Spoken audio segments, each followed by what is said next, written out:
캐나다가 마침내 결정을 내리자 한국뿐 아니라 유럽과 미국, 국제관계에서 엄청난 대격변이 발생하고 있습니다. 100조 원을 훌쩍 넘길 초대형 잠수함 사업, 그 주인공으로 캐나다가 고른 나라는 한국이 아니라 독일이었습니다. 우선 협상 대상자 자리에 독일 TKMS의 이름이 올라간 겁니다. 소식이 전해지자 한국에서는 아쉬움을 넘어 분통을 터뜨리는 사람이 적지 않았습니다. 도산 안창호함이 태평양을 가로질러 캐나다 앞바다까지 직접 항해하며 실력을 보여줬는데도 결과가 이렇게 나왔으니 말이죠. 그런데 며칠이 지나자 전혀 다른 목소리가 흘러나오기 시작했습니다. 외신들이 하나둘 이번 탈락이 오히려 한국에게는 축복이라는 분석을 내놓은 겁니다. 60조짜리 계약 하나를 놓친 대신 그와는 비교조차 되지 않는 1,500조 원짜리 바다가 한국 앞에 열리고 있다는 것이죠. 오늘은 캐나다가 왜 그런 선택을 했는지, 그리고 왜 그 선택이 결과적으로 한국에게 더 큰 문을 열어주는지를 차근차근 풀어보겠습니다. 먼저 짚어야 할 사실이 하나 있습니다. 캐나다가 독일을 고른 건 성능이 앞서서가 아니었다는 점입니다. 캐나다 정부조차 한국과 독일 두 나라 모두 자국 해군의 작전 요구를 충족한다고 평가했습니다. 오히려 여러 항목에서 한국이 한 발 앞섰다는 게 업계의 중론입니다. 그런데도 저울추가 독일 쪽으로 기울었습니다. 이유는 세 가지로 정리됩니다. 첫째는 나토를 축으로 한 안보 논리였습니다. 캐나다는 북대서양조약기구, 즉 나토의 핵심 회원국입니다. 잠수함은 한번 사면 수십 년을 함께 운용하는 전략 자산이라 정보 공유와 상호 운용, 정비 체계까지 한 묶음으로 봐야 합니다. 이런 틀에서 보면 같은 나토 체계 안에 있는 독일이 정치적으로 편한 상대였던 겁니다. 둘째는 북극이라는 특수성입니다. 캐나다는 극지방 방어를 국가적으로 대단히 중시하는데 독일은 유럽 해군과 함께 극지 운용 경험을 쌓아왔다는 점을 협상 내내 부각했습니다. 실제 성능과는 별개로 극지라는 상징성이 심사에 적잖은 무게로 작용한 것으로 보입니다. 셋째는 공급망을 동맹 안에서 해결하려는 서방의 흐름이었습니다. 요즘 서방 국가들은 무기와 부품을 되도록 우방 안에서 조달하려 하는데 캐나다가 그 원칙을 조선, 방산까지 넓혀 적용한 셈입니다. 결국 이번 사업은 성능 경쟁이라기보다 지정학이라는 저울 위에서 판가름 난 겁니다. 그렇다면 독일은 손쉽게 웃을 수 있을까요? 오히려 진짜 시험대는 지금부터입니다. 유럽이 앞다퉈 재무장에 나서면서 주문은 폭주하는데 정작 만들어낼 능력이 그 속도를 못 따라가고 있기 때문입니다. 잠수함은 전투기보다도 훨씬 손이 많이 가는 무기입니다. 일정이 한번 밀리기 시작하면 몇 년씩 늘어지는 일이 흔합니다. TKMS는 이미 독일과 노르웨이가 함께 발주한 211을 비롯해 여러 대형 사업을 동시에 굴리고 있고 캐나다 물량을 앞두고 생산 라인을 늘려야 할 만큼 밀린 일감이 산더미입니다. 심지어 독일 해군의 차세대 프리깃 F126 사업은 일정이 밀려 전력 공백 걱정이 나왔고 독일 정부는 그 구멍을 메우려고 별도 함정을 급히 추가 도입하기까지 했습니다. 자기 나라 군함 일정도 못 지키는 형편이라는 뜻입니다. 더 심각한 대목이 있습니다. 불과 몇 년 전 독일 해군은 보유한 잠수함이 단 한 척도 작전에 나서지 못하는 상황을 겪었습니다. 부품을 이 배에서 빼져 배에 끼우는 이른바 돌려막기를 하다가 가동률이 사실상 0%까지 떨어졌던 겁니다.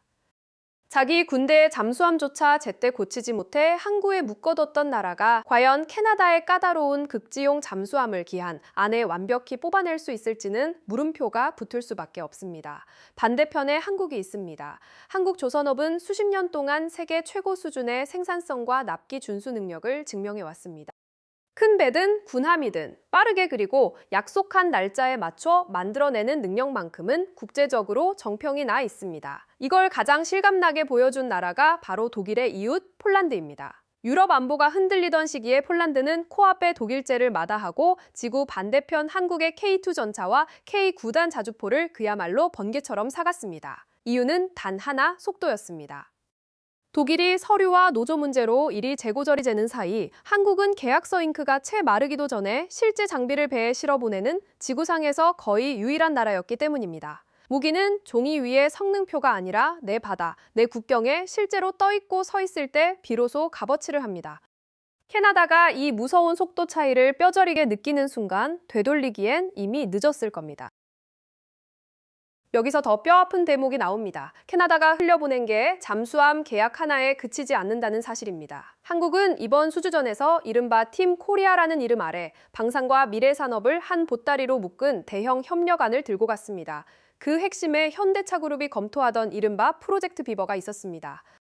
우리 돈 3조 원이 넘는 31억 캐나다 달러 규모의 투자 구상이었습니다. 브리티시 컬럼비아에는 수소 에너지 공장을, 엘버타에는 수소 충전 인프라를, 온타리오에는 수소 트럭 생산 시설을 세우겠다는 계획이었죠. 공장 하나 짓는 수준이 아니라 캐나다 땅에 수소 생태계를 통째로 깔아주고 미래 친환경 산업을 함께 키우겠다는 그림이었습니다. 그런데 독일이 잠수함 사업의 주인으로 정해지면서 이 청사진도 사실상 추진력을 잃었습니다. 현대차그룹은 캐나다 대신 울산과 새만금, 중국 광저우 같은 기존 거점에 수소 사업을 집중할 것으로 알려졌습니다. 결국 캐나다는 잠수함 공급처만 바꾼 게 아니라 수조 원짜리 미래산업 투자와 그에 딸린 새 일자리까지 함께 걷어찬 셈이 됐습니다. 벌써 캐나다 일부 지역에서 아쉬움 섞인 목소리가 새어나오는 이유입니다. 정작 캐나다 안에서도 이번 결정에 대한 평가가 싸늘합니다. 아무리 안보를 앞세워도 손에 잡히는 실속이 없다는 겁니다. 영국의 파이낸셜 타임스는 이 선택이 정말 캐나다 안보에 최선인지 의문이라는 취지로 짚었습니다. 인터뷰에 응한 캐나다의 군사 전문가는 한국의 납품 능력이 독일과는 아예 견줄 수 없는 수준이었다고 말합니다. 값은 더 들고 독일의 생산 여력은 빤한데 한국은 훨씬 빠르고 효율적으로 대줄 수 있었다는 것이죠. 캐나다가 그토록 내세운 나토도 의심의 대상이 됩니다. 전문가들은 나토가 무력해진 지 오래라고 봅니다.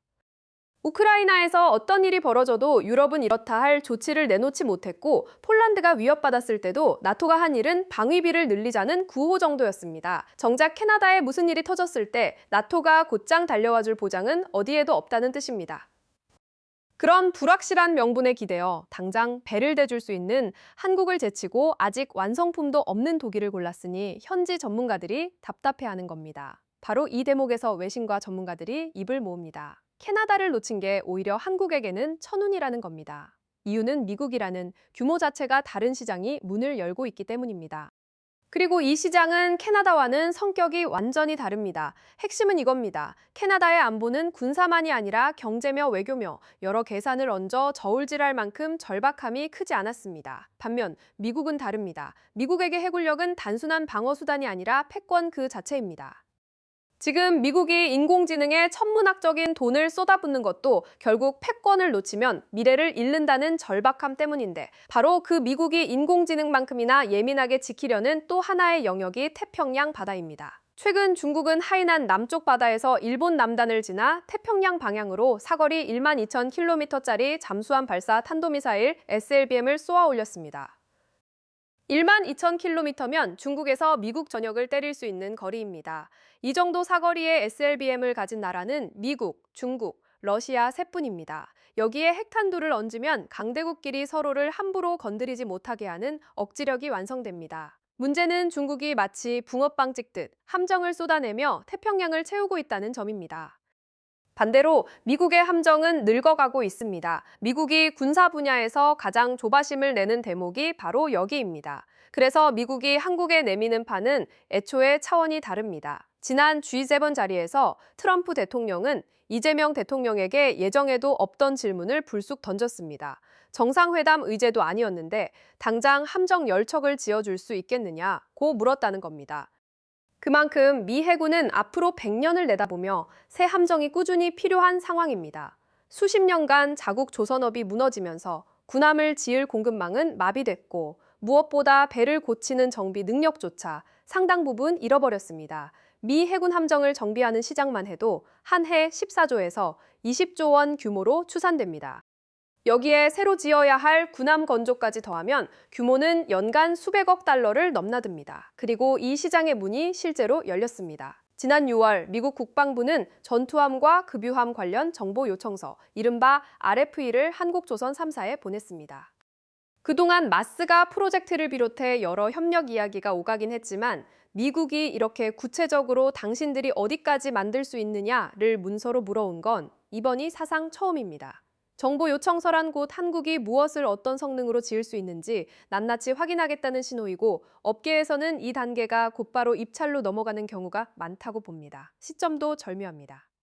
미 상원 군사위원회는 6월 초에 비전투함을 해외에서 지을 수 있도록 하는 법안을 통과시켰고 통과되기 무섭게 한국으로 급유함과 전투함 관련 요청이 날아든 겁니다. 정보요청서는 통상 이듬해 예산을 짤 때 던지는 사안이라 내년에 미국발 대규모 함정 발주가 이어질 수 있다는 관측이 나옵니다. 미국이 정치적 이유로 미뤄왔던 이 사안을 이제 군사위원회 차원에서까지 다룬다는 건 그만큼 급하다는 뜻입니다. 한국이 유리한 데는 분명한 이유가 있습니다. 이미 미국과 조선 분야에서 실제로 손발을 맞춰봤다는 점입니다. 미국은 국방 산업을 다른 나라와 함께할 때 대단히 신중하고 대개는 중간에 어그러지기 일쑤입니다. 그런데 함정 정비만큼은 사정이 급하다 보니 한국 배와 기술을 들여 써봤고 그 만족도가 대단히 높았습니다. 하나오션은 2024년 미 해군 군수지원함 정비 사업을 국내 최초로 따낸 뒤 지금까지 5건을 확보했는데 당시 미군은 자기들도 못 찾아낸 결함까지 한국이 잡아냈다며 놀라워했다고 합니다. HD 현대중공업도 뛰어들어 올해에만 2회사가 미 해군 정비 사업을 여러 건 수주했고 불과 석 달 만에 지난 한 해 실적을 넘어섰습니다. 한화오션은 아예 미국 필라델피아의 필리조선소를 인수해 현지 거점까지 마련했습니다. 여기에 결정적인 차이가 하나 더 있습니다. 미국은 캐나다처럼 복잡하지 않다는 점입니다. 캐나다는 끝까지 나토와 동맹이라는 명분에 매달렸지만 미국은 트럼프 정부 들어 그런 이념에서 벗어나 철저히 실리로 움직입니다. 미국의 목표는 오직 하나, 중국과의 패권 경쟁에서 이기는 것이고 그러려면 강력한 해군이 반드시 필요하다는 걸 스스로 알고 있습니다. 그래서 이 판에서는 미국이 갑처럼 보여도 시간을 끌 수 없는 을의 처지가 됩니다. 실제로 다 낡은 군함을 끌고 와 별다른 절차도 없이 한국에서 정비받고 나가는 장면이 이미 벌어지고 있습니다. 물론 마냥 장밋빛만은 아닙니다. 한국 안에서도 미국이 한국의 기술과 자본만 빼먹는 것 아니냐는 우려가 나옵니다. 반도체처럼 미국 땅에 공장부터 지어라 하고 조건을 걸어 속을 긁을 수도 있습니다.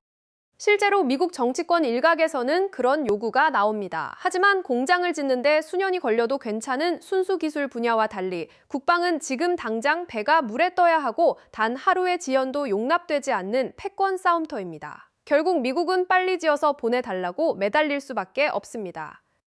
만약 한국이 캐나다에 60조 원짜리 잠수함에 발이 묶였다면 아까운 생산 능력을 시장도 작은 그곳에 상당 부분 쏟아부어야 했을 겁니다. 밑 빠진 독에 물 붓기가 될 수도 있었죠. 하지만 캐나다에 매이지 않은 덕분에 한국은 그 역량을 훨씬 큰 미국 시장에 온전히 집중할 수 있게 됐습니다.